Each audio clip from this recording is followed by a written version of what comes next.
Merhaba sevgili takipçilerim ve değerli izleyenlerim. Mis Mutfak kanalıma hoş geldiniz. Bugün sizlere o kadar pratik ve kolay bir tarifim var ki hayatı boyunca hiç hamur açmamış biri bile çok rahatlıkla yapabilir. Çünkü hamurları tek tek açmadan hepsini aynı anda hazırlayıp pişireceğiz ve gördüğünüz gibi katları da böyle tel tel ayrılacak. Şimdi yapımına geçiyorum. 1,5 su bardağı oda sıcaklığında beklemiş suyumu yoğurma kabına alıyorum. Ardından 1 tatlı kaşığı tuzumu ilave edip bir spatula ile tuzu eritiyorum.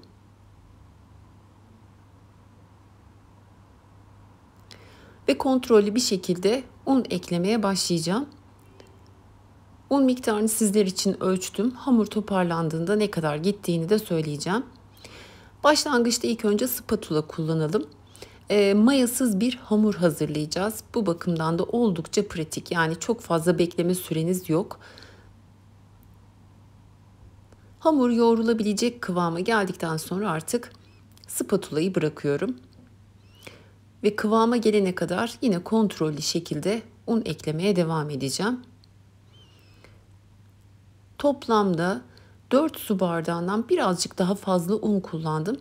Ama lütfen siz kontrollü olun çünkü ununuzun kalitesi bu miktarı değiştirebilir. Önemli olan hamurunuz kabından rahatlıkla sıyrılabilen ve elinize yapışmayan bir kıvamda olacak. Hamuru yoğurduktan sonra tezgahıma biraz un serpip birkaç dakika pürüzsüz bir hale gelene kadar yoğuruyorum. Hamuru yoğururken elinize yapışırsa hafif un serperek toparlanmasını sağlayın. Unutmayın, iyi yoğrulmuş bir hamur her zaman güzel sonuç verir.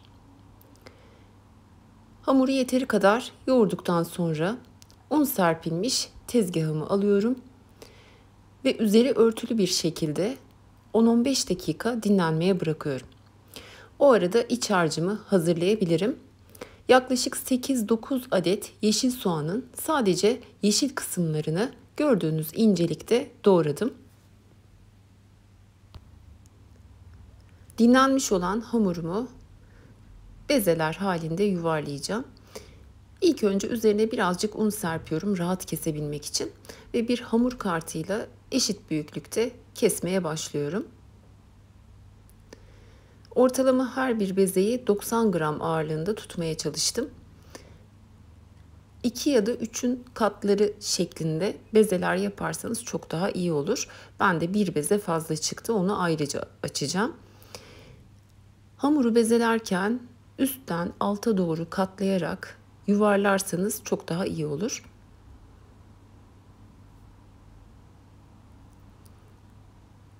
Hamuru her işlem yaptığınızda mutlaka dinlendirmeniz gerekir. Çünkü hamura dokundukça sertleşir, sıkılaşır ve açması da zor olur. Dinlendirdiğiniz zaman hamur daha da yumuşar ve kolaylıkla esneyerek açılacaktır. Lütfen bunlara dikkat edin. Hamurun hepsini bezeledikten sonra üzerine temiz bir poşet örterek 10 dakika bekletiyorum. Şimdi hamuru açarken kullanacağımız un ve nişasta karışımını hazırlıyorum. Yarım su bardağı un ve yarım su bardağı nişastayı bir kapta buluşturdum. Buğday ya da mısır nişastası hiç fark etmez. Elinizde hangisi varsa onu kullanabilirsiniz. Bir çırpıcı yardımıyla iyice karıştıralım. Doğramış olduğum yeşil soğana bir tutam kadar kabartma tozu serpiştiriyorum. Böylelikle böreğimiz pişerken yeşil soğan rengini ve canlılığını kaybetmemiş olacak. Onu da güzelce karıştırdıktan sonra artık bütün malzemelerim hazır. Açma işlemine geçebilirim. Hazırlamış olduğum un ve nişasta karışımından tezgahıma bolca serpip ilk yuvarlamış olduğum bezeyi altını üstünü unlayarak açmaya başlıyorum. Bu aşamada ister merdane ister oklava kullanabilirsiniz. Her bezeyi ortalama 20 santim büyüklüğünde açmaya çalıştım. Yani bir pasta tabağı büyüklüğünde diyebilirim. İlk hamurumuz hazır. Üzerine nişastalı un karışımından bolca serpiyorum. Bu konuda asla cimrilik yapmayın ve hamurun kenarlarına özellikle daha bol bir şekilde serpin. Şimdi onu bir kenara aldım. Tekrar aynı işlemi ikinci bezeye de uyguluyorum.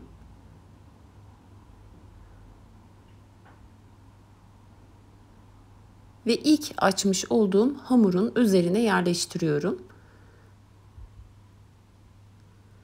Üzerine tekrar un ve nişasta karışımından bolca serpiyorum.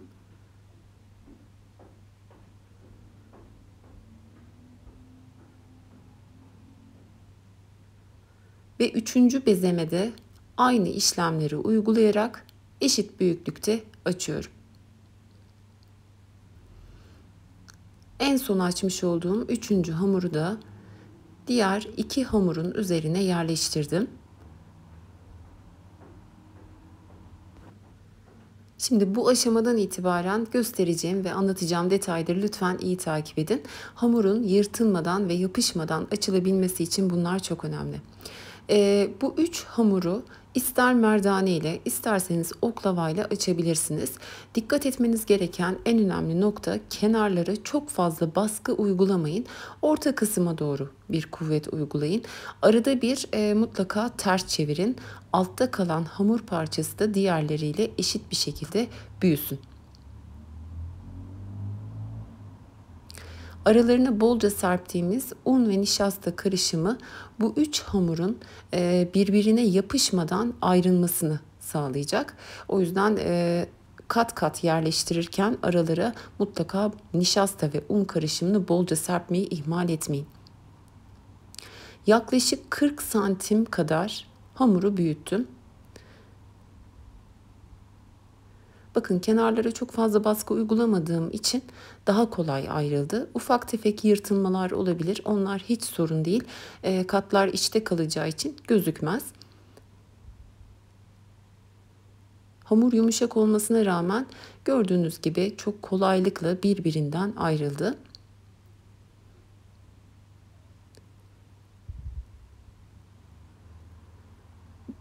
Hamurları açarken, daha doğrusu katlarını birbirinden ayırırken belli bir noktada sabit kalmayın. Baktınız orası çok iyi açılmıyor, yapışmaya başlamış. Başka bir yerden deneyerek açmaya çalışın. Şimdi gördüğünüz gibi açmış olduğum hamurların kenarları birazcık kalın kaldı. Çünkü ilk aşamada çok fazla yüklenerek açmadım o kısımları. Daha sonra oklavayla bakın gördüğünüz gibi üzerinden geçerek kenarları da inceltiyorum. Yani bir hamuru açabilmek için profesyonel bir şekilde davranmanıza hiç gerek yok. Gördüğünüz şekilde çok rahatlıkla üçünü birden açabilirsiniz. 3 yufkadan daha fazlasını bir arada açmayın. Yapışma ihtimali daha fazla olur. 2 ya da üçerli şekilde açmanız daha isabetlidir. Diğer hamurları da aynı şekilde kalın gördüğüm yerlerine oklavayla üzerinden geçerek inceltiyorum. Hamurların hepsini açıp hazır hale getirdikten sonra üzerine sıvı yağ sürüyorum. İsterseniz eritilmiş tereyağı da kullanabilirsiniz. Hamurların hepsini yağladıktan sonra üzerine kaşar peyniri rendesi serpiştiriyorum. İsterseniz ıspanaklı, patatesli, peynirli olarak da hazırlayabilirsiniz. Ama yeşil soğan ve kaşar gerçekten çok güzel bir lezzet veriyor bu böreğe. Mutlaka deneyin derim. Üzerlerine de birazcık yeşil soğan serpiştirdikten sonra artık kesme işlemine geçiyorum. Bir hamur kartı yardımıyla karşılıklı iki kenarı yaklaşık 3-4 parmak kalınlığında gördüğünüz şekilde kestim.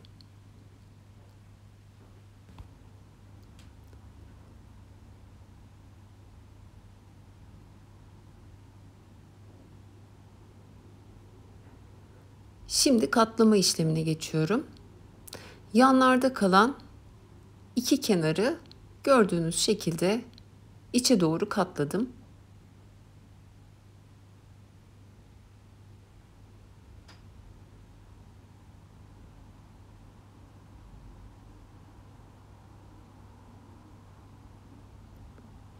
Böreği bu şekilde katlayıp pişirdiğinizde tel tel ayrılarak piştiğini göreceksiniz. Orta kısmı da yine aynı şekilde katlayıp üzerlerine sıvı yağ sürüyorum yapışmaması için. Bu kısımlara yağı bol sürün ki hamur olmasın, birbirine yapışmasın.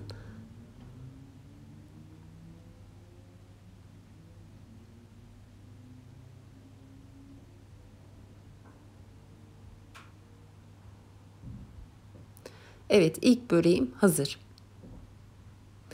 Şimdi diğerlerine de aynı işlemi uygulayıp üzerlerine bolca sıvı yağ sürüyorum.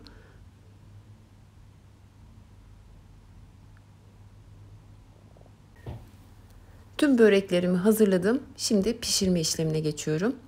Yapışmaz yüzeyli bir tavayı iyice ısıttıktan sonra üzerine 3 yemek kaşığı sıvı yağ döküyorum.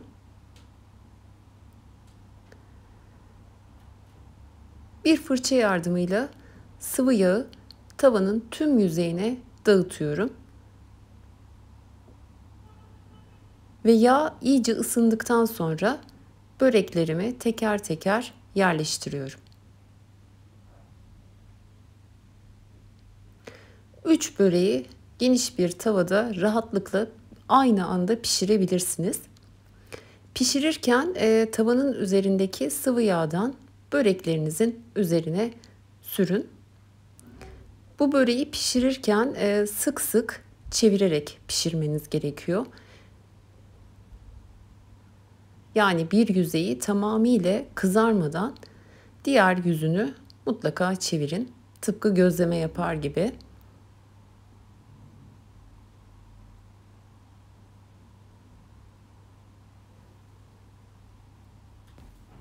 Böreklerinizi sık sık çevirerek pişirdiğinizde daha güzel kabaracaktır ve katları da ayrılacaktır. Evet, böreklerim nar gibi kızardı. Çok güzel pişti.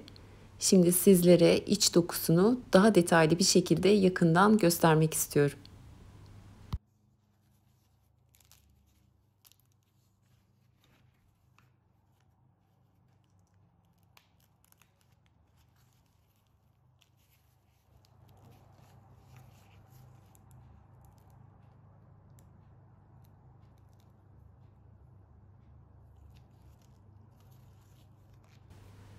Dışı çıtır, içi yumuşacık ve katları da tel tel ayrılan gerçekten çok kolay ve lezzetli bir börek oldu.